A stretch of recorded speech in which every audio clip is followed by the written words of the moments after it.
3, 2, 1. That's too good science stuff. Don't forget about Rudy Snacks.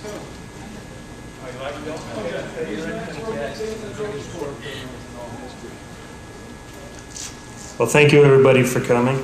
After that wonderful speech, I think we'll bring it back a little bit more towards the technical and professional hacking. Thanks and welcome to my presentation. Today I'll be discussing professional hacking. In particular, I'll be covering how the security testing professional or hackers such as yourselves can interface with, utilize, and contribute to the open source testing methodology manual, also known as the OSSTM. Normally this presentation is about 2 hours long, but due to time constraints, I have to squeeze it into about 40 minutes. So if I go too fast or you need additional information, please make note of it. Ask me at the end in the Q&A session so that we can get through it all by the end. I'll also be available after the presentation and throughout the remainder of the conference, so feel free to grab me and ask questions. So the audience I have here at this conference is very broad. You folks are the entire gambit of security professionals. Novice hackers, technology visionaries, malicious hackers, federal agents, security professionals, system administrators, we got the whole thing here. It makes it very difficult for me to attempt to make this presentation fit all those levels. So there will most likely be parts that are going to be too technical for some folks and some parts that are going to bore some or most of you. So please bear with me if this happens, and we can get together for more questions afterwards. So these are the topics that I'm going to cover. Overview of the security testing profession and the OSSTM itself. This section will include a brief synopsis of the security testing field today, as well as background on the Idea Hamster organization that houses the OSSTM. Idea Hamster originated the idea for the OSSTM, and I will also give a background on the OSSTM itself. From there, we will briefly touch on privacy law and how the OSSTM tries to cover and be responsive to as many laws internationally as possible. Then we will get into the meat of the presentation with the section entitled Planning an OSSTM Security Test.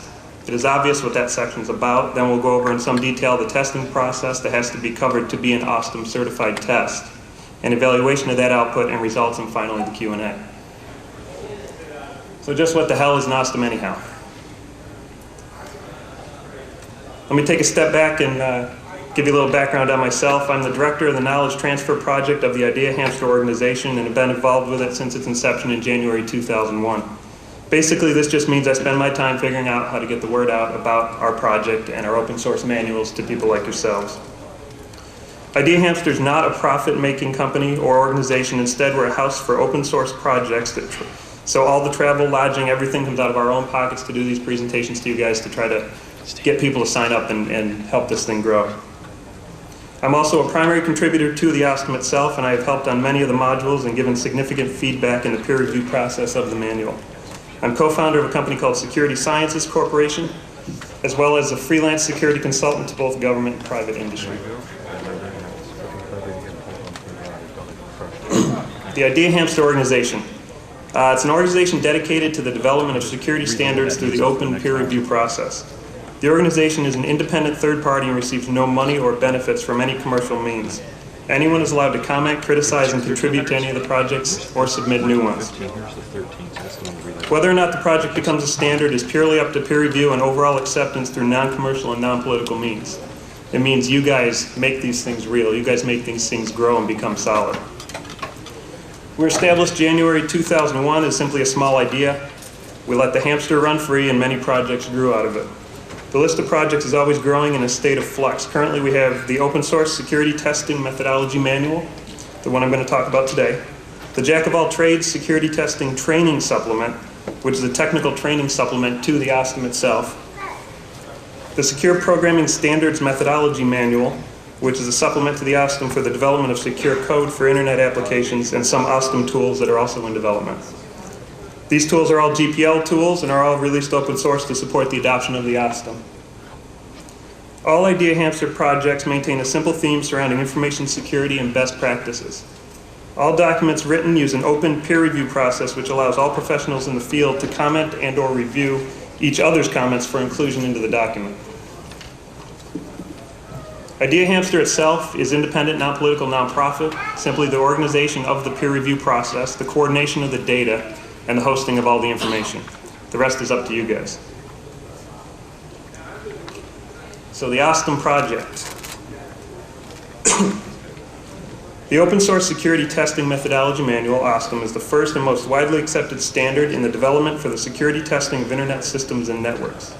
It's been downloaded by over 1 million individuals worldwide since its inception, with a lot of collaborators, and currently being translated into 5 different languages.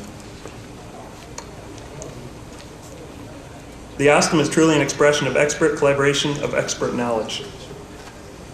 The OSSTM is rapidly becoming a standard for security testing industry-wide. It has been adopted by a good portion of the companies that test internet security, mainly because the methodology is so solid. Since there are over 100 contributors from all different companies, agencies, and walks of life, the OSSTM is truly a merging of information into a single best practices document. The OSSTM is currently 93 pages of information checklists and templates. I have a hard copy with me if anybody wants to see it. The OSSTM offers a certification seal for those who complete a thorough security test according to specific sections of the manual. That way your customers know that you've completed the test with the best practices in mind, and they can see the methodology that you use to do those tests. As legal best practice and commercial information changes and is shared amongst the security community, it will get incorporated into the OSSTM. This will result in a greater number of templates and aid to help accelerate the security testing process. New modules are being added even today to deal with emerging technology as well as obscure and optional facets of testing. Since this is a living document, the OSSTM needs professionals like yourselves to contribute time and ideas to the project. Help us continue to help the security community.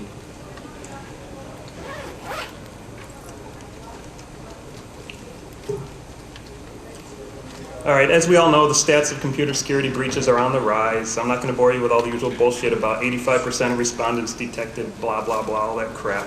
We all know it's going up. We also know the percentage of companies that claim financial loss is going up. Well, what can we do to help you guys as security professionals to bring down those stats? We formulate a standard for tests that is always updated, always current, always being reviewed by the practitioners themselves. And we take this standard and we GPL it. We have many companies, organizations, and agencies donating their time and some human resources to the OSSTM. One example would be the U.S. Department of Treasury Office of Thrift. There are other examples including MITRE Corporation, Da Vinci Consulting, VeriSign, and Interim. By being early adopters of the OSSTM, these companies recognize that it offers participants a consistent framework and clearly quantifiable results, thereby affording a level of assurance of the output quality, accuracy, and validity of the tests. End users have not seen this level of testing before. The U.S. Department of Treasury Office of Thrift is currently working with the OSSTM and considering making OSSTM certified tests mandatory for banking throughout the United States. This level of adoption is occurring throughout the world in many different government and private organizations in many different countries.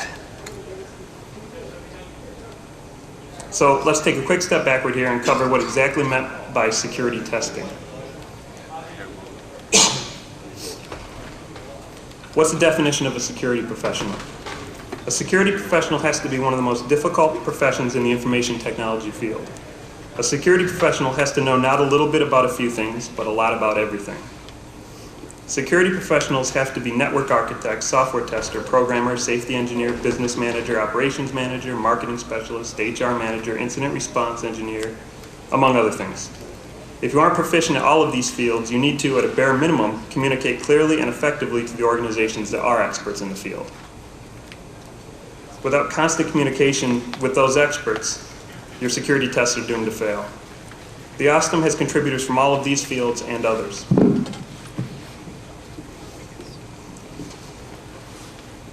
We understand the need to have expertise from across the board in the drafting of the standard. This begs the next question: where's the future of the security professional headed? Security testing professional of the future will have to maintain all the specialties we just discussed, along with many more. They will need to be part help desk support, statistician, safety officer, trainer, privacy officer. The role is just going to continue to grow and expand. No longer will a security professional be just a technical guru. Interfacing with people and understanding and knowing the skill sets of those people will be crucial to your advancement as a security professional. Let's talk about security tests themselves. They come in all different shapes and sizes, as you can see by this chart. Some tests are all-encompassing tests, others are defined and agreed upon to be subset tests of the whole. Vulnerability scanning, pen testing, security scanning, and ethical hacking. They're all different forms of security tests, sometimes overlapping. Each test takes a differing amount of time and resources to complete. The chart here demonstrates the depth of each test in relation to a full security assessment. Vulnerability testing costing the least and taking the least amount of time is a subset of security auditing and penetration tests, which are subsets to ethical hacking. Ethical hacking is the process that is most exhaustive, takes the most time, and costs nearly the most amount of money to complete. The goal of the OSSTMM is to cover all aspects of all these tests in an open fashion.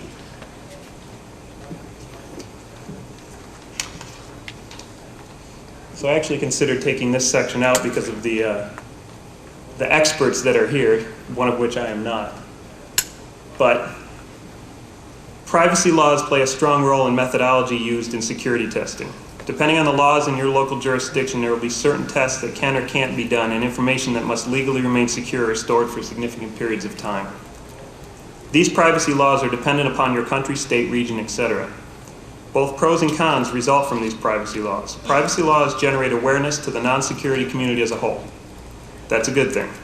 However, it also causes confusion as most of these laws are generic, poorly written when it comes to specifics. They generate the need for security tests. That's a good thing. But there's not clearly and legally defined standards for these tests. That's where the OSSTMM really comes into play. They are good for the public as a whole, yet there's no place to report issues or complaints. Audit versus test. Which does a security tester do? Right now, based on privacy law and the company that is contracting us, we get to choose. The real question is which one is right, and are we liable if we choose the wrong one? Privacy laws are a source of revenue for us. This, of course, is a very good thing. However, if we don't comply properly with these laws, will it also be a source of fines and malpractice? Privacy laws, while in general very positive and well-meaning, can also be very dangerous to the security testing industry. Let's talk a little bit about compliancy. At this point in time, there is no security testing specific laws within the United States. Within the United States, at the time of this writing, the only privacy law currently in effect is the HIPAA law, the Health Insurance Portability and Accountability Act of '96. Internationally, we have a few other laws pertaining to privacy. Basically, as countries and governments pass these laws pertaining to security testing and privacy, lawyers that are contributing time to the OSSTMM project review the laws and incorporate any specifics that they can gather out of them into the manual.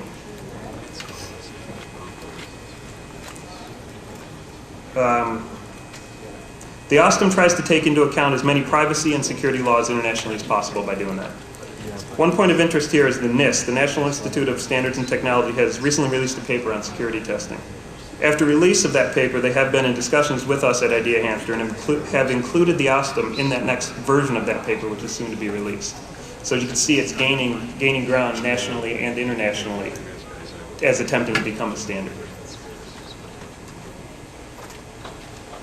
To summarize, the security professional of the future is going to need a little bit of everything. It's going to need to be a little bit of everything to everyone, and the depth of security tests are only going to grow. This quote signifies the mental attitude required to do an OSSTMM test, and to be honest with you, the mental attitude of the best hackers today. Okay, so now we know who we're talking about. We know a little bit about the laws that are in question, and the OSSTMM takes those into account. Let's discuss planning a security test with the OSSTMM in mind. Before we get into the meat of the presentation and the sections and modules of the OSSTMM itself, we should briefly define what exactly a security test is.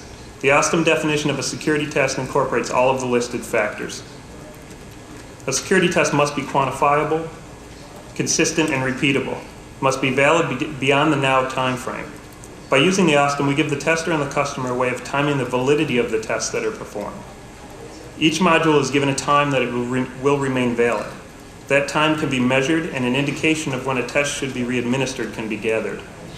A security test should be based on the merit of the tester and analyst, not on the brand name. As I'm sure you are all aware, there are many companies out there that have the best and the brightest testers. Yet they lose the bid for the security test to a big 5 company simply because they're a mom and pop shop. What it really needs to come right down to is ability and merits of the tester and not the name of the brand. All tests must be thorough and compliant to individual and local laws, as well as the right to human privacy. By human privacy, we mean a moral and ethical code. Security testers have a moral obligation to alert companies of human rights privacy issues. Just because you have told them what you need to tell them to be legal doesn't mean you don't have to tell them everything.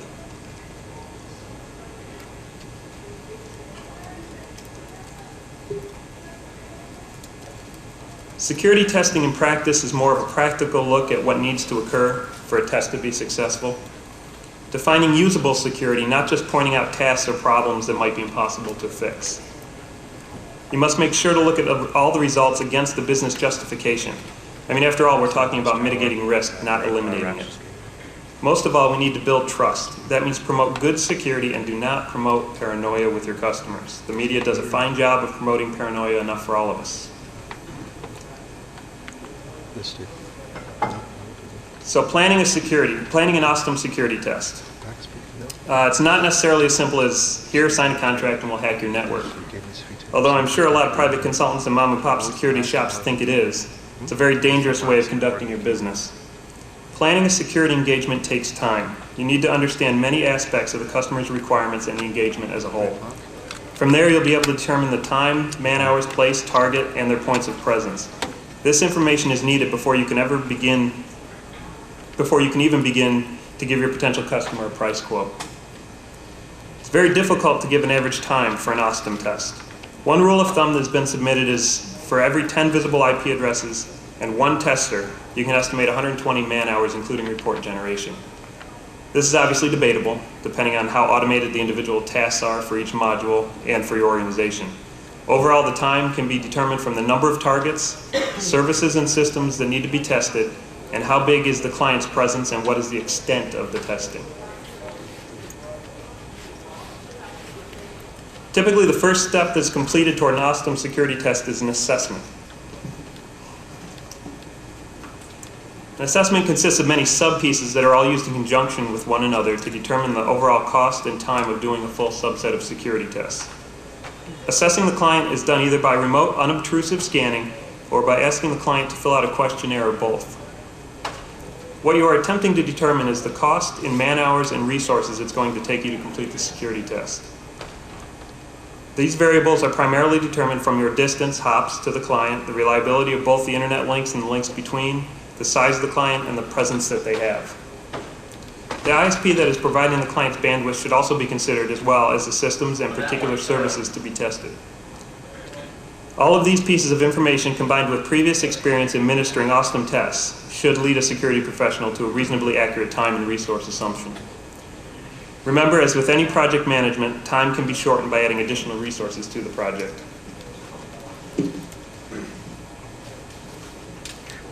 Assessment techniques usually include these steps.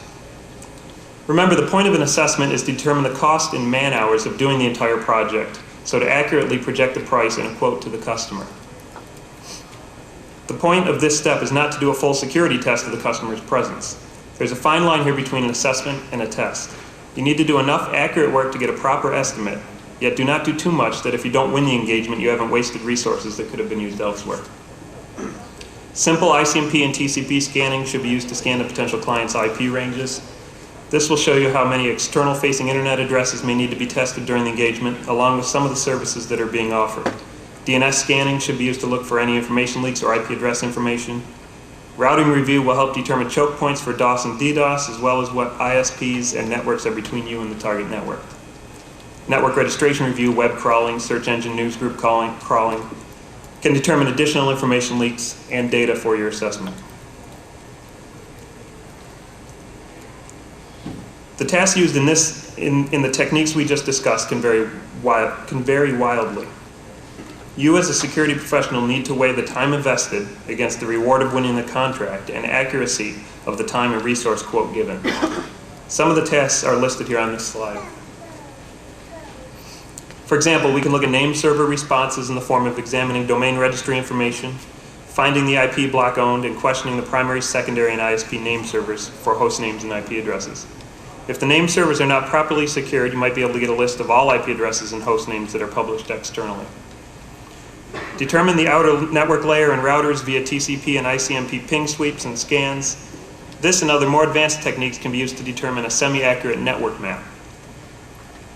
Once the network map is created, we can focus our searching more towards external sources, including tracks and information leaks.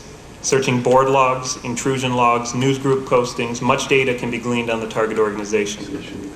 Another interesting way of determining information about a target is searching job available postings from the company. These IT-based postings put requirements that many times give away significant amounts of data as to operating system, type of machine, application layer, and possibly network design. Some of the tools used in assessments. Here we have some of the tools that can be used to gather the assessment data without spending significant amounts of time. Many of these tools can be scripted and automated to make your assessment information gathering session significantly less of a task.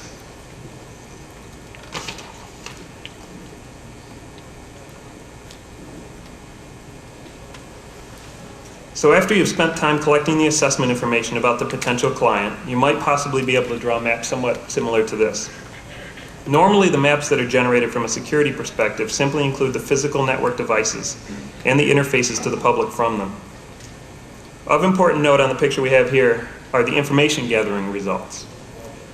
There are many more interfaces into an organization than just through the firewall. There's information leaks from the mobile office laptops, the internet results, the newsgroup postings.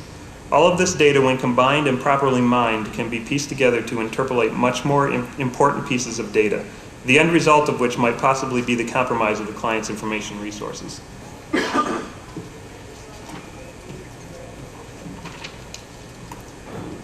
Obviously, there's more than one way into a network. As a security professional, your job is to show the customer as many of these as possible. Don't limit yourself in what you display to the client. Only limit yourself in what you can legally do to demonstrate it. Now we move on to the true guts of the presentation, the security testing process done OSSTM style.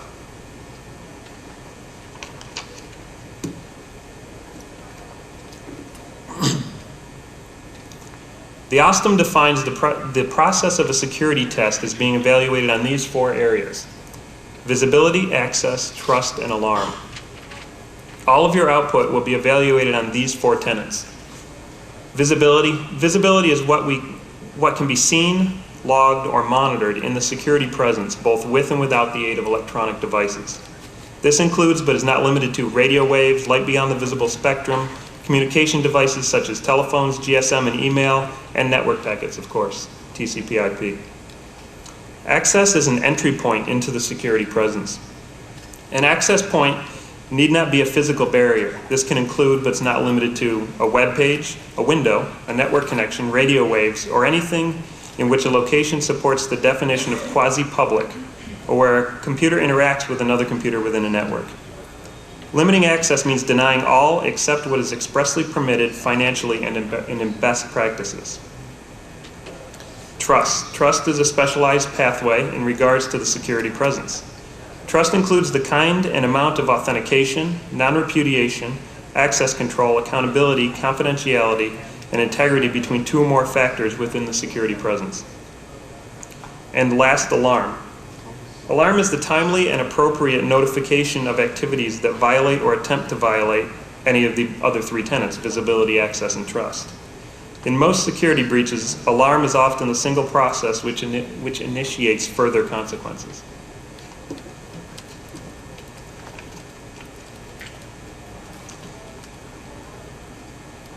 Again, we base the review on the visibility, access, and trust, and alarm of the data that we receive back. For example, low visibility might be less IP addresses showing to the external world.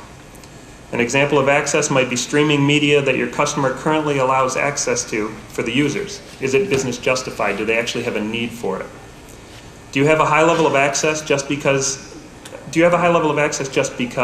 or can it all be justified for business reasons? Trust. Does the customer have the appropriate levels of trust with only proper entities? And of course, are the alarms reasonable? If there are too many false alarms, the real alarms will be drowned out. Yet on the other hand, if there aren't enough alarms, you will be missing important data.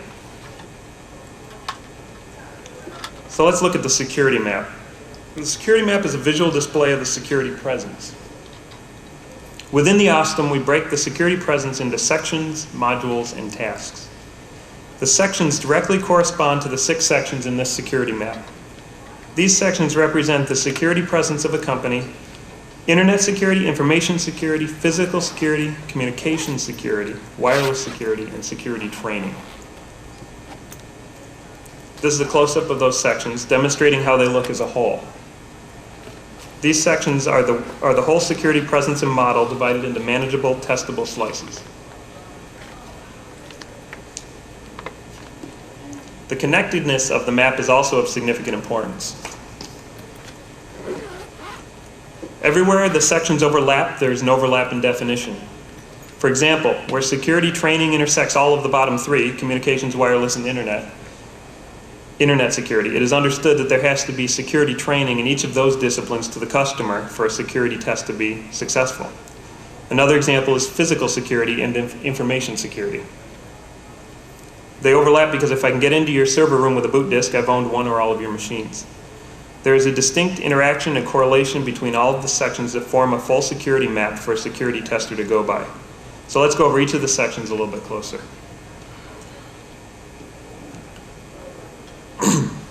Physical security. The OSSTM breaks down the physical security section into 6 different modules.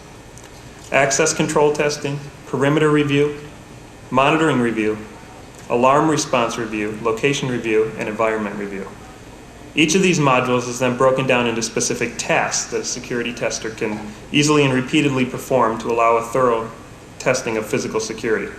Some example tasks might be to examine the alarm types, test access control devices for vulnerabilities and weaknesses, map out the location of monitoring devices, discovery of the persons involved in alarm review, and testing those set alarm procedures.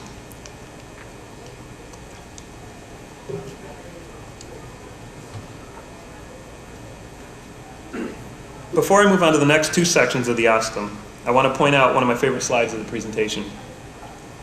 I've been doing security tests for quite some time now, many years in fact. The first time I saw this slide, it really brought together a lot of the information that had been in my head that didn't have a great way of being visualized. It also added a lot of pieces I hadn't necessarily thought of in reference to security testing. The majority of security testers stray down the path, always staying on the right-hand side of the flowchart, checking the network, port scanning, system identification, exploit research, firewall testing, IDS testing, and of course denial of service.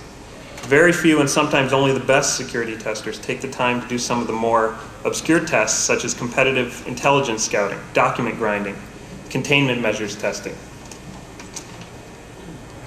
All of these tests are outlined in the OSSTM as modules that have undergone significant peer review to meet the highest of industry standards. In other words, there's a lot more to security testing than just internet security. We have the whole other half of the picture here, information security, to worry about. It's all outlined in the next 2 modules. Information security. This module is important in the verification of much of the tested information and pertains to many levels of what is considered information security. This section isn't always desired by the customer. However, there's much information to be gleaned using some of these techniques.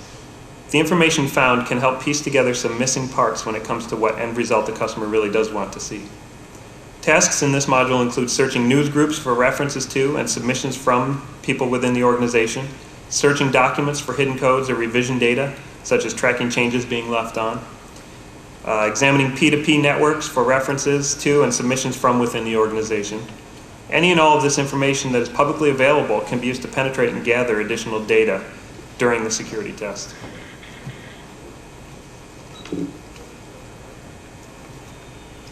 Internet security. I'm sure this is where the majority of you have played and quite possibly have your area of expertise. It's the largest of the sections in the OSSTM. We break down the internet security section into many modules: network surveying, port scanning, services identification, systems identification, vulnerability research and verification, internet applications, containment measures testing, password cracking, and DOS/DDoS. The OSSTM has taken peer review from professionals and hackers worldwide on each of these modules and the tasks that are involved to complete these modules. It really isn't the scope of this presentation to go into detail on each of these modules. I mean, you could talk for hours if you wanted to get to that level of detail. However, I implore each of you to go look at www.ideahamster.org and take a look at these modules for yourself and join in on the peer review process. It's your comments that help it to grow. www.ideahamster.org hamster.org, or see me afterward. I got business cards if anybody wants them. So, communication security. This section goes over the modules and tasks involved in gaining access privileges to the telephone exchange of a target organization. The section is broken down into PBX testing, voicemail testing, fax review, and modem testing. These modules do yield significant information in a majority of organizations. A lot of times this section is overlooked by companies. These tests include war dialing, brute force PIN attempts, fax machine detection and location, and verification of remote dial and authentication mechanisms. Security training. I personally don't care for the name of this module. To me, it's should be called social engineering, which is really what it is. How do you test security training?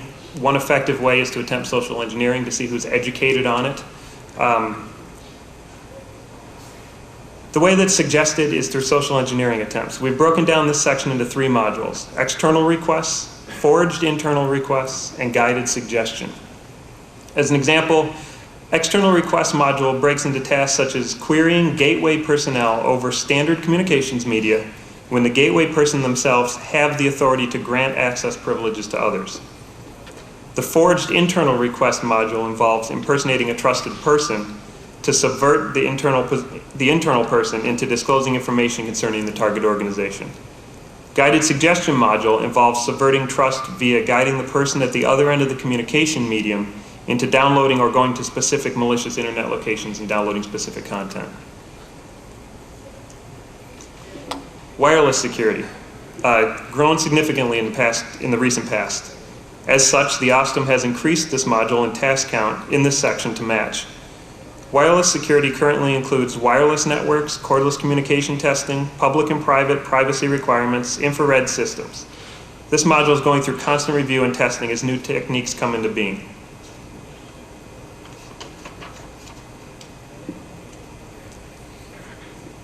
Test requirements. Depending on the country you are performing the test from, and quite possibly the country of the client itself, you have to consider many important factors prior to completing the test. Just like your get-out-of-jail-free card, it's wise to gather this information early on in the process. The company's name and legal address, as well as all contact information. This includes the lead tech resources, as well as the officers of the company that are sponsoring the project. You need to have both. Written legal contract with the target organization, your get-out-of-jail-free card, and sometimes, depending on the countries that are involved, a written legal contract with the hosting ASP or ISP. That's definitely something you need to consider if you're working in or around Europe at all. Does the customer require all of the OSSTM sections or just a subset of those sections? You need to define which of the security testing styles you will be performing and to what degree. You also need to define what your goals are going to be. These are the primary goals of an OSSTM test. By using the sections, modules, and tasks in the OSSTM, you will be able to assess the security of the organization as a whole while giving them proven best practices. Completing the steps of an OSSTM test, you will be able to recognize and quantify the business risks that an organization has, as well as privacy issues, both internal and external to the organization. From the gathering of all of this data, it will be very straightforward to suggest and help implement practical security solutions to your customer. Having the OSSTM methodology behind you during the test also will allow you to fall back on the best practices of the industry, and the customer will know what you had given them.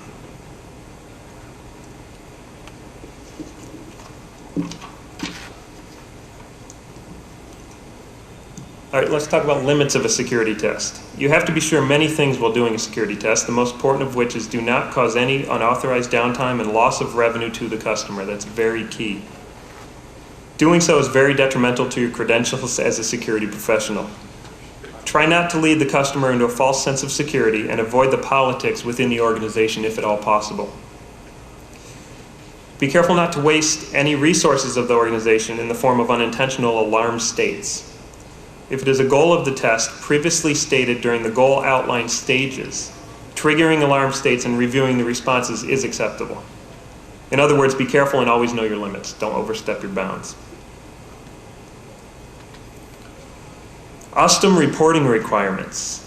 To achieve OSSTM certification on a test, the security practitioner must meet reporting requirements. This is kind of the key. It's the deliverables to the customer, and it has to meet certain deliverable standards for areas within the testing. Be careful. These requirements are listed and displayed in the OSSTM itself for client review prior to the engagement so that they know what to expect from the security tester. The sections of the report are listed on this slide.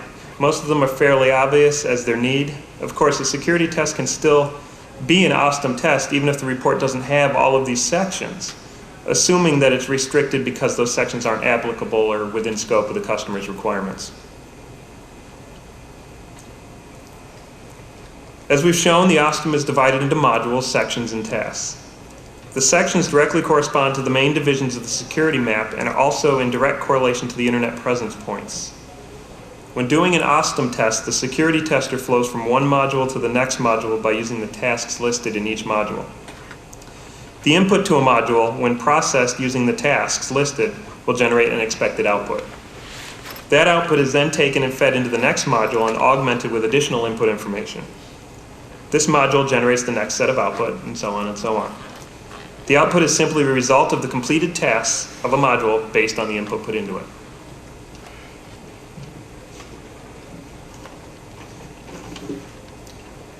Here's a summary slide of the sections that we went through, along with each of the modules that make up those sections. If we really wanted to get into further detail, we could break this slide down into additional levels and write out the tasks that are defined within each of the modules. The flow would then be blatantly obvious as you'd see the input tasks, what was required for the input tasks, and the output as it flows from module to module throughout the methodology. So what happens if we do a module and it has no output? It doesn't necessarily mean that you did the module wrong. It could certainly indicate tester inability, but more than likely it indicates very tight security from the organization. It doesn't have to mean that either. It could mean that the module is not applicable to what the organization required, or that the output of the task has been improperly analyzed by the tester. If for some reason a test were to give you no output or incomprehensible output, it is the job of the tester and quite possibly co-testers to look over each other's shoulders and double check the validity of the module results. If they come back valid, they come back valid. There was no output. So let's actually look at a module here. This is kind of the format and the template within the OSSTM for a module. Let's use the internet security section of the OSSTM as an example, since you guys know this stuff pretty well. At the top, you can see the name of the module. For our example, within section 1, that might say system identification. Underneath that is the description of the module. For system identification, it would say something to the effect of system fingerprinting is the active probing of a system for responses that can distinguish unique systems to the operating system and version level. We then list the expected results for this particular module. We list the expected results because if you don't know what you're looking for in a security test, you're going to end up spinning your wheels looking for something you're never going to find. Our example of expected results for the one we're talking about is OS type, patch level, system type, system enumeration, and internal system network addressing. Finally, at the bottom is a list of the tasks to perform to complete the module. The inputs to the module would have come from previous modules, while the outputs gathered from this module feed into future modules in your test.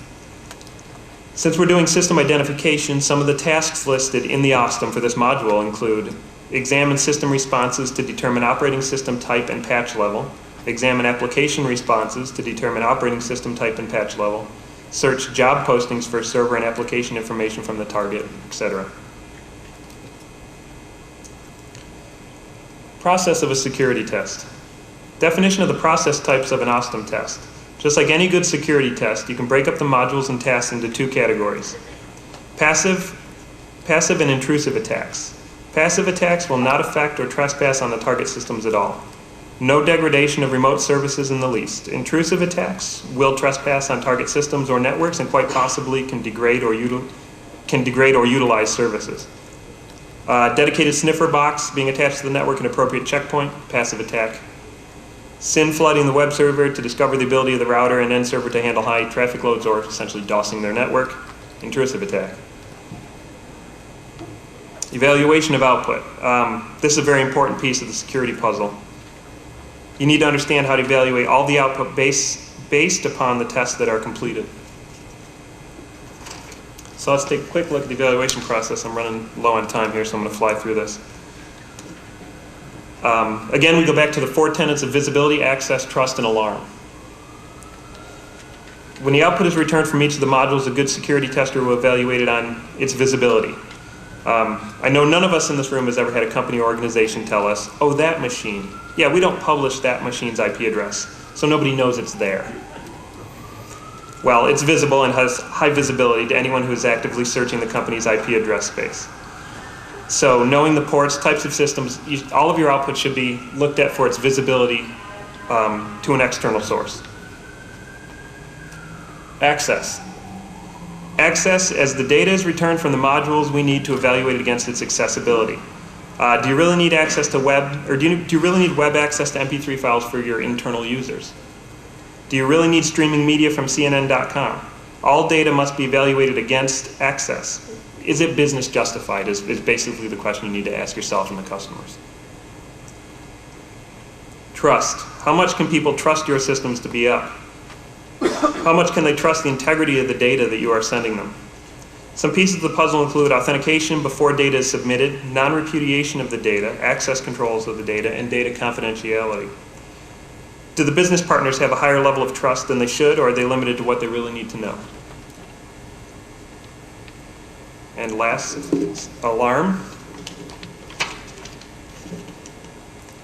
From my experiences, quite often this is the weakest link in an organization's security measures.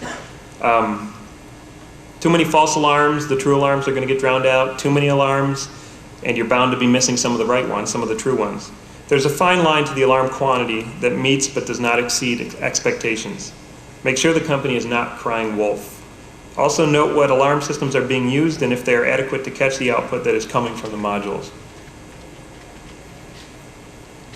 Conclusions. In conclusion, the OSSTM is the industry's attempt to legitimize the security testing profession. Make the professional live up to the standards of the best and the brightest security testers that contribute to the manual on a regular basis. If you read the manual and determine there is something that we're missing, submit it. If you've read the manual and determined there's something in there that shouldn't be there, submit it. And last but not least, if you like what you see, join the peer review process and check other people's submissions. Please take the time to visit www.ideahamster.org. Join the mailing list and the peer review process. Thank you for your time.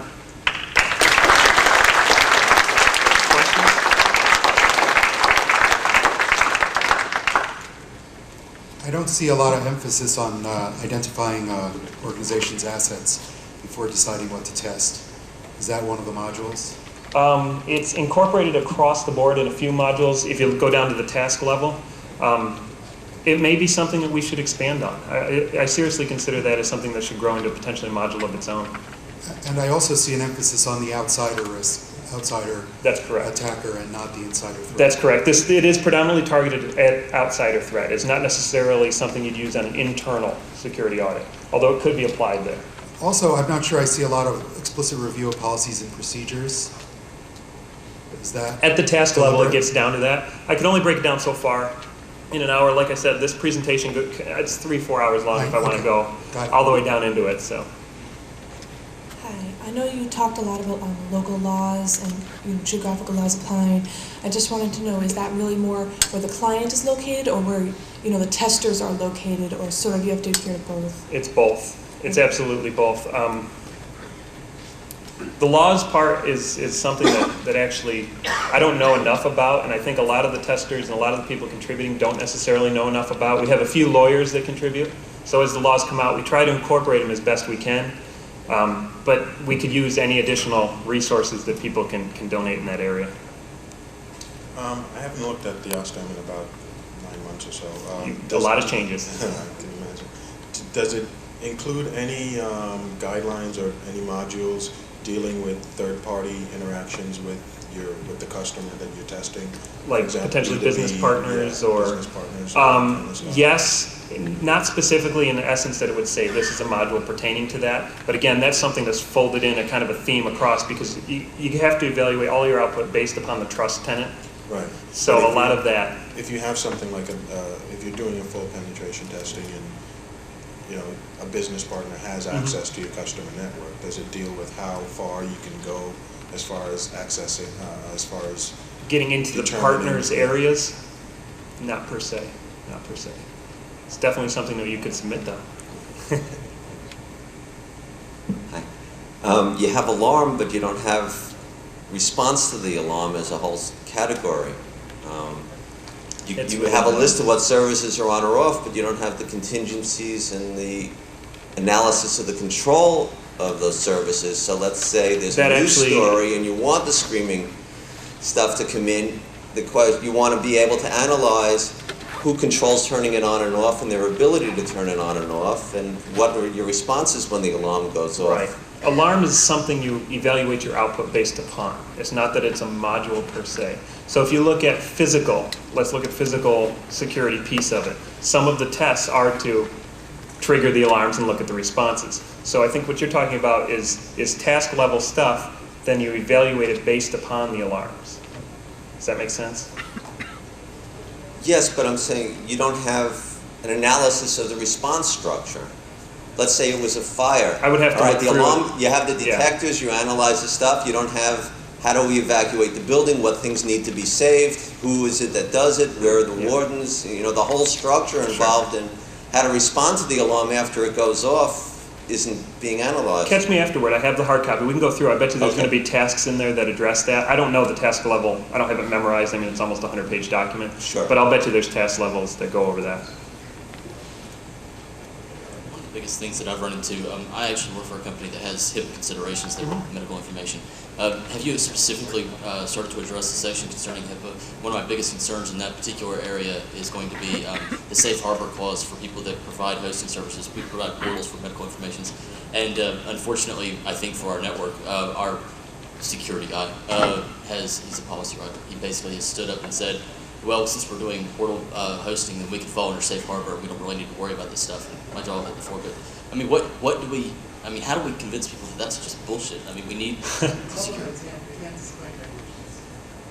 Well, they can't. I honestly don't have too much of an answer for specifics on that.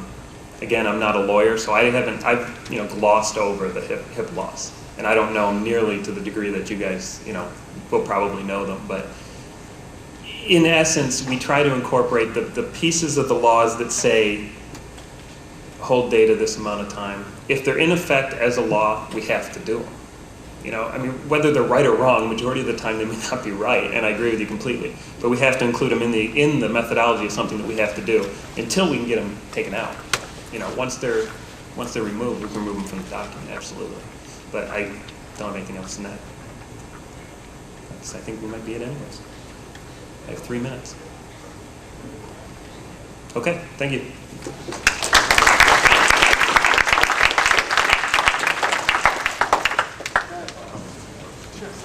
I'm going to step out the back just because I don't want to hold up the next person.